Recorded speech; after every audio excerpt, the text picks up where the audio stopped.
नमस्कार दोस्तों, आपका एक बार फिर से स्वागत है आपके अपने YouTube चैनल पे ब्राइट इन्वेस्टमेंट। दोस्तों, मैं आपका दोस्त आज एक आपके लिए बहुत ही इंटरेस्टिंग स्टफ़ लेके आया हूँ। दोस्तों, हमारे एक साथी हैं, उन्होंने हमें अपना पोर्टफोलियो रिव्यू करने के लिए दिया है। बोला है कि हमसे क्या गलती हो रही है कि हमारा पोर्टफोलियो लॉस में आ रहा है, वो हमसे ये जानना चाहते हैं। दोस्तों, उन्होंने कहा है कि उन्होंने पिछले 2 महीने से स्टॉक मार्केट में पैसे लगा रहे थे। 24,250 रुपये की लगभग इन्वेस्टमेंट कर चुके हैं और 970 रुपये का लॉस देखने को मिल रहा है। जब से पोर्टफोलियो में ख़रीदारी शुरू करी है, लाल निशान बरकरार है। दोस्तों, जानना चाहते हैं वो ये हमसे कि हम उनसे क्या गलती हो रही है, उन्हें कहाँ चेंज लाना चाहिए, कहाँ पे क्या बदलाव लाना चाहिए कि ये पोर्टफोलियो जो लाल है वो हरा भरा हो जाए। और उनकी जो थोड़ी सी, जब दोस्तों आपको भी याद होगा और मुझे भी याद है, जब भी हम स्टॉक मार्केट में नई नई शुरुआत करते थे पिछले 20 सालों में, जब मैंने शुरुआत करी थी 20 साल पहले की बात करूं तो हमें बस सबसे पहले ये जल्दी होती थी कि पोर्टफोलियो का जो वो रंग है वो हरा हो जाए, कैसे भी करके मेरा पोर्टफोलियो हरा हो जाए। दोस्तों, एक ही जद्दोजहद में हम पूरा पूरा दिन बिता देते थे। 9:15 बजे सुबह शुरू करते थे और 3:30 बजे तक इसी की वेट करते रहते थे कि पोर्टफोलियो हरा हो जाए। दोस्तों, ये सज्जन भी वही चाहते हैं कि इनका पोर्टफोलियो हरा कर दिया जाए। ये पूछना चाहते हैं कहाँ दिक्कत है, कहाँ परेशानी है, कहाँ चेंज करना चाहिए। तो दोस्तों, अगर आपने चैनल सब्सक्राइब नहीं किया है तो चैनल को सब्सक्राइब कर लें, क्योंकि बहुत इंपॉर्टेंट इन्फॉर्मेशन मैं आप सबके लाने वाला हूँ। एक साथ तीनों शेयर को, 3 शेयर हैं IDFC, JSW स्टील और टाटा मोटर, तीनों का रिव्यू मैं आपको दूंगा इस पोर्टफोलियो रिव्यू सीरीज़ में। पोर्टफोलियो रिव्यू सीरीज़ का यही फ़ायदा है कि आपको एक साथ मल्टीपल शेयर का रिव्यू मिल जाता है। तो आइए शुरू करते हैं। सबसे पहले इनके पास जो शेयर है वो है IDFC का शेयर। दोस्तों, 44 क्वांटिटी उठा रखी है 57 रुपये के प्राइस पर। अब शेयर का जो लेटेस्ट प्राइस चल रहा है वो चल रहा है 51 रुपये का। दोस्तों, दिक्कत क्या हो रही है शेयर में कि शेयर में एक आई बैड न्यूज़ और तब से शेयर का सेंटीमेंट नेगेटिव ही चल रहा है। अच्छा खासा शेयर 57, 58, 60 के लेवल पे शेयर चल रहा था। अच्छी खासी स्ट्रेंथ थी शेयर में। ऐसा लग रहा था कि शेयर एक अच्छा प्राइवेट बैंक निकल के आएगा, अच्छी प्राइवेट फर्म निकल के आएगा। और दोस्तों, वहाँ से एक दिक्कत देखने को मिली, एक डिफ़िकल्टी फेस करी शेयर ने और सीधा 51 रुपये 30 पैसे के आसपास शेयर अब ट्रेड कर रहा है। दोस्तों, अब क्या करना चाहिए, तो उसे जानने के लिए मैं आपको सीधा ले आया हूँ IDFC के चार्ट के ऊपर। दोस्तों, इसकी अगर 1 महीने से रिटर्न देखें तो 11% नेगेटिव रिटर्न्स हैं। और रीज़न सिर्फ एक ही है कि स्टॉक के प्राइस में जो गिरावट देखने को मिल रही है वो एक न्यूज़ आई थी, न्यूज़ बेस्ड गिरावट है। और न्यूज़ बेस्ड गिरावट में जो भी लॉन्ग टर्म इन्वेस्टर है, आपको पहले ये डिसाइड करना पड़ेगा कि आप कितनी लंबी अवधि के लिए शेयर में इन्वेस्टेड हैं। अगर आपने ये सोचा है कि आज से 20 साल बाद या आज से 10 साल बाद मैं शेयर को बेचूंगा, तो न्यूज़ बेस्ड गिरावट आपके लिए बहुत अच्छी गिरावट मानी जा सकती है, क्योंकि शेयर का प्राइस करेक्ट हुआ है किसी नेगेटिव सेंटीमेंट की वजह से।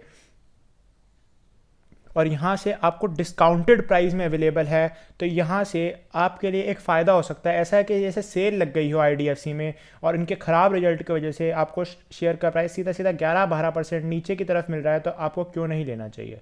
पर यहीं अगर आप छोटी अवधि में पैसा कमाना चाहते हैं, सोचते हैं कि 3-4 महीने में या 5 महीने में मैं इससे पैसे बना लूँ, दोस्तों अभी थोड़ा सा कठिन होगा IDFC में। ऐसे में क्योंकि मार्केट भी तेज़ है, स्मॉल कैप्स अंडर परफॉर्म कर रहे हैं एज़ कम्पेयर टू बाकी चीज़ें। तो मेरी राय यही रहेगी, अगर आपने सोचा है कि छोटे टर्म में आपको पैसा कमाना है, यानी 4-5-6 महीने या एक साल के अगर आप पर्सपेक्टिव से लेना चाहते हैं, तो अभी आपको IDFC से बाहर हो जाना चाहिए और यहाँ से HDFC में थोड़ी सी कोशिश करनी चाहिए, क्योंकि HDFC एक अंडर परफॉर्मिंग सेक्टर रहा है। पूरी मार्केट परफॉर्म कर गई है, पर HDFC उतने बेसिस पे परफॉर्म नहीं कर पाया है। जैसे लिमिटेड का जो शेयर है उतने एक्सपेक्टेशंस नहीं मीट कर पाया है, तो आपको हो सकता है HDFC में जो तेज़ी है कहीं ज़्यादा देखने को मिल जाए as compare to IDFC at present. और मेरा वैसे भी राय रहती है कि अगर आपने लॉन्ग टर्म इन्वेस्टमेंट भी करनी है तो कोशिश करिए मार्केट लीडर में ही इन्वेस्टमेंट करिए। और इस इंडस्ट्री का, इस सेक्टर का मार्केट लीडर दोस्तों HDFC ही है, तो आपको यहाँ से शिफ्ट करके HDFC में लेना चाहिए। अगर आपको रिस्क ज़्यादा नहीं लेना है, आपको लंबी अवधि में ऐसा नहीं सोचना है कि मैं मल्टी बैगर 100-150% गुना रिटर्न कमा लूँ 2-3 साल में। अगर आप बस इतना ही सोचना चाहते हैं कि मैंने 20-22% रिटर्न कमाने हैं जो प्रैक्टिकली पॉसिबल दिखते हैं, तो HDFC is a far better option. पर IDFC भी इतना ख़राब बैंक नहीं है, तो you can continue if you are taking it for a long term perspective. जी, इन्होंने अगला शेयर ले रखा है JSW स्टील का शेयर। दोस्तों, इसमें इनको मेन नुकसान 943 रुपये का है। 8% शेयर गिर चुका है इनके लेने के बाद से। दोस्तों, 743 रुपये पे 15 क्वांटिटी इन्होंने खरीद ली और 681 रुपये का अब प्राइस चल रहा है। दोस्तों 11,000 रुपये इन्होंने इसमें इन्वेस्ट किए हैं। इन्वेस्टमेंट अमाउंट इसमें सबसे ज़्यादा है और इसमें लॉस भी सबसे ज़्यादा है। आइए जान लें रीज़न क्या हुआ। दोस्तों स्टील इंडस्ट्री अपने लाइफ टाइम हाई पे चल रही थी। टाटा स्टील हो, जेएसडब्ल्यू स्टील हो, जिंदल स्टील हो, रुकने का नाम नहीं ले रहे थे। जो पीएसयू जहाँ तक की कंपनीज थी उनमें भी एक अच्छी डिमांड देखने को मिल रही थी। नैल्को वगैरह जो मेटल इंडस्ट्रीज थी, जो कमोडिटीज़ में ट्रेड करती थी, वो भी तेज़ हो गई थी।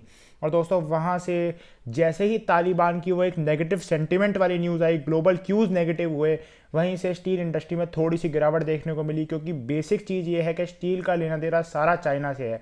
और जब चाइना की मार्केट में, जब एशियन मार्केट्स में थोड़ी सी भी नेगेटिविटी आती है दोस्तों, स्टील गिरता है। और स्टील वैसे भी मैं आपको बताता रहता हूँ कि स्टील एक साइक्लिकल इंडस्ट्री है। और साइक्लिकल इंडस्ट्री में यही होता है, कभी ऊपर तो कभी नीचे। पर ये कोई ऐसी साइकिल नहीं हुई कि साइकिल ही नेगेटिव हो गई हो। अभी साइकिल अभी भी पॉजिटिव है स्टील इंडस्ट्री की, बस ग्लोबल क्यूज़ नेगेटिव हैं, इसलिए स्टील का प्राइस थोड़ा सा गिर रहा है, स्टील के शेयरों का प्राइस थोड़ा सा गिर रहा है। पर घबराने की कोई बात नहीं है। टाटा स्टील हो या जिंदल स्टील हो या जेएसडब्ल्यू स्टील हो, तीनों ही बुलिश होने वाले हैं, तीनों ही कुछ समय में। अभी आपका पोर्टफोलियो ज़्यादा पुराना नहीं है, इसलिए आपको लग रहा है, और आपने ऊंचे वैल्यूएशंस पे सामान खरीद लिया है, ऊंचे वैल्यूएशंस पे खरीद लिया है, इसलिए थोड़ा सा आपको लग रहा है कि अभी लॉसेस ज़्यादा हैं। पर जेएसडब्ल्यू स्टील में बिल्कुल भी घबराने की ज़रूरत नहीं है। बहुत ही सही चीज़ में आपने इन्वेस्ट किया है। और अगर आपने लॉन्ग टर्म पर्सपेक्टिव से सोचना है तो ये आपको प्रॉफिट ही प्रॉफिट, मुनाफा ही मुनाफा बना के देने वाला है। अगला शेयर देखते ही मेरे चेहरे पे एक सुकून आ गया कि आपने इतना बढ़िया शेयर मार्केट का इतने बढ़िया टाइम पे लिया है। दोस्तों टाटा मोटर्स का शेयर बहुत ही अच्छे टाइम पे, अच्छी वैल्यूएशन पे इस समय ट्रेड कर रहा है। चिपसेट की सेमीकंडक्टर में शॉर्टेज के बाद टाटा मोटर के शेयर में अच्छी भारी गिरावट हुई और ये शेयर 360 वाला शेयर जो है, और माफ़ कीजिएगा अब 360 नहीं, अब 400 रुपये वाला शेयर जो है, जो आज की डेट में 400 का होना चाहिए था, वो हम लोगों को 294 के भाव पे मिल रहा है। इन्होंने 285 के भाव पे 29 शेयर उठाए हैं। 8200 की इनकी इन्वेस्टमेंट है और 294 पे अभी चल रहा है। तो काफ़ी अच्छा चल रहा है, अच्छी ट्रेड हो रही है। पर मेरे आपसे बस एक ही सलाह, अगर मैं आपको एक ही एडवाइस देना चाहूँगा कि इस शेयर को आप ऐसा ना करें कि जैसे ये शेयर जितना इसका पहले प्राइस था 350-60 पे आ जाए, फिर कंसोलिडेट करने लगे तो आप वहाँ बेच दें। क्योंकि इसके अंदर एक बहुत अच्छी, बहुत तगड़ी रैली ड्यू है। अब वो कब आ जाएगी, 5 महीने बाद आएगी, 4 महीने बाद आएगी या 1 साल बाद आएगी, वो किसी को नहीं पता। पर अगर आप लॉन्ग टर्म इन्वेस्टर हैं तो आप वो पूरी रैली को एंजॉय कर पाएंगे। पर अगर आप वो स्विंग ट्रेडिंग वाले हिसाब से चलेंगे तो क्या होगा, आप रैली के बीच में घुसेंगे और रैली खत्म होने से पहले आपको बाहर निकलना पड़ेगा। तो जो पूरा रैली का एंजॉयमेंट है आप वो नहीं उठा पाएंगे, जो लुत्फ है पूरी रैली का आप वो मिस कर जाएंगे। तो आपसे बस एक ही गुजारिश है कि अगर टाटा मोटर्स को आपको होल्ड करना है तो बहुत लंबी अवधि के लिए आपको होल्ड करके चलना है। ऐसा ही आईडीएफसी और जेएसडब्ल्यू स्टील में भी मैं आपको बता के चलूँगा। अब आगे बात करते हैं कि आपको इतना 4% लॉस कैसे हो गया एक महीने में, क्योंकि बाकी की पूरी इंडस्ट्री बढ़ रही है, पूरा मार्केट बढ़ रहा है, तो आपका लॉस क्यों हो गया। इन सज्जन का एक यही कंसर्न था कि मार्केट पूरी बढ़ रही है, निफ्टी पूरा बढ़ गया, जब से मैंने शेयर लिया 1000 पॉइंट निफ्टी ऊपर हो चुका है, पर मेरा 1000 रुपये का लॉस लगभग क्यों आ रहा है। सर आपका एक सबसे बड़ा जो ड्रॉबैक रहा ना इस पोर्टफोलियो में, कि आपने सिर्फ 3 शेयरों में इन्वेस्ट किया, आपने डाइवर्सिफिकेशन नहीं दिखाई। आपने एक बैंकिंग का शेयर ले लिया, सही है, आपने एक स्टील सेक्टर का शेयर ले लिया, कमोडिटीज़ का शेयर ले लिया, ठीक है, आपने ऑटोमोबाइल ले लिया, ठीक है। पर इस समय तो दोस्तों सर आईटी इंडस्ट्री भाग रही है ना, तो आपको आईटी इंडस्ट्री में आपने थोड़ा सा अपना सेक्टर में, आईटी के सेक्टर में थोड़ा सा आपने एसेट एलोकेशन करना था, थोड़े से पैसे उधर अगर लगाने थे। आपने जैसे 25,000 का 24,000 का फर्ज कीजिए आपका पोर्टफोलियो है, तो उसमें से आपको डिवाइड करना था कि मैं 6 अलग अलग सेक्टर्स के मार्केट लीडर में पैसे लगाऊंगा, सब मार्केट लीडर्स को सब में 4-4 हज़ार रुपये लगाऊंगा, और उस तरीके से आपने इन्वेस्टमेंट करनी थी। और अगर आप वैसे इन्वेस्टमेंट करते तो 100% इस समय आपका पोर्टफोलियो पॉजिटिव होता और काफ़ी अच्छा होता। तो आगे मैं आपको यही कहना चाहूँगा कि आपने क्या करना है, 4 या 5-6 स्टॉक्स चूज़ कर लेने हैं, सब मार्केट लीडर्स को चूज़ करना है, सारे अलग अलग जगह इंडस्ट्रीज़ को चूज़ करना है। आपने एफएमसीजी का कोई शेयर नहीं ले रखा, उसे लीजिए। आपने आईटी सेक्टर नहीं ले रखा, उसे लीजिए। और एक शेयर कोशिश कीजिए आप फार्मा इंडस्ट्री से भी लीजिए, और उन सब में थोड़ी थोड़ी इन्वेस्टमेंट करके चलिए। हर महीने पे एसआईपी करिए, पहली तारीख को महीने के डिसाइड कर लीजिए कि मैं शेयर को लूँगा, और तब लीजिए। थोड़ा सा फंड एक्स्ट्रा रखिए कि कोई शेयर अगर आपको सस्ता मिल रहा है, आपको लगता है कि कोई शेयर आपको सस्ता मिल रहा है, तो वहाँ पर उस शेयर को लीजिए, और आप 100% देखेंगे कि आपका मुनाफा होगा। 100% आप देखेंगे कि कम अवधि में आप ज़्यादा पैसे कमा पाएंगे। अब उसके लिए आपको मैं सजेशन ये देना चाहूँगा, एफएमसीजी में हिंदुस्तान यूनिलीवर को उठाइए। मैंने हिंदुस्तान यूनिलीवर पर एक वीडियो पोस्ट करिए, उस वीडियो को देखिए। अच्छा शेयर है, बढ़िया शेयर है और अच्छे रिटर्न्स आपको छोटे समय में बना के देगा। अगर आपको आईटी इंडस्ट्री में लेना है तो आप टीसीएस या इन्फोसिस को लीजिए। इस समय अच्छी वैल्यूएशन पे दोनों ही शेयर उपलब्ध हैं और दोनों ही यहाँ से अच्छे रिटर्न्स देने की संभावना है।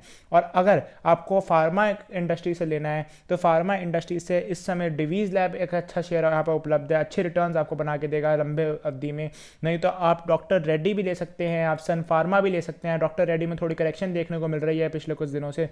सन फार्मा ले सकते हैं, सन फार्मा काफ़ी अच्छा शेयर है, काफ़ी अच्छा मार्केट लीडर है एक तरीके से फार्मा इंडस्ट्री का और अच्छे पैसे आपको बना के देगा।